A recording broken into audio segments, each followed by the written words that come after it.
আচ্ছা আমার তুমি একটা কথা কও তো, তুমি যে তরকারিটা রাঁধছো, তুমি যে মুরগির মাংসটা রাঁধছো, তুমি তো রাঁধছো বাড়ির সবাই লিগা, তুমি সবাইই দিবা। কি আমার নায়রিটা আইছে, ওই নায়রিটা আমি খাইতে দিমু? এই, আমি রাঁধছি আমার বইন আর বইন জামাইর লেগা। তোমার বইন আর বইন জামাই যে ফকিন্নি হেগো খাওয়ামো আমি রাইন্দা।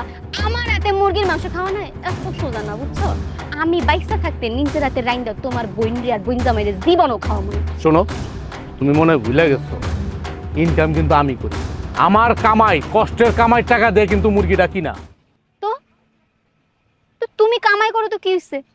শুনো, বিয়ার পরে জামাই সবকিছু বড় হয়ে যায়। আমি যে এই বাড়িতে আওয়ার পরে তোমার মায়ের রাখতেছি, এটাই তো তোমার সাত কপালের ভাগ্য। আমি যে তোমার মায়ের বাড়ির থেকে ধাক্কা দিয়ে বাইর করে দেই নাই, এটাই তো তোমার সাত কপালের ভাগ্য। তুমি আবার আইছো তুমি কামাই করো এই কথা আমারে কইতে? শুনো, এইসব আলতু ফালতু কথা আমারে কবা না। আমারে বিয়া কইরা আনছো তুমি কামাই করে খাওয়ানো লেগা না? এখন কইতাছো তুমি কামাই করো, আমি তোমার বোনরে খামু, তোমার মায়েরে খামু কি লেগা? আমি এত মানুষেরা খাওয়াইতে পারবো না, বুঝছো? আমি শুধুমাত্র আমার বাপের বাড়ির লোকজনকে খাওয়াইতে পারবো। এটা তুমি মনে রাখো।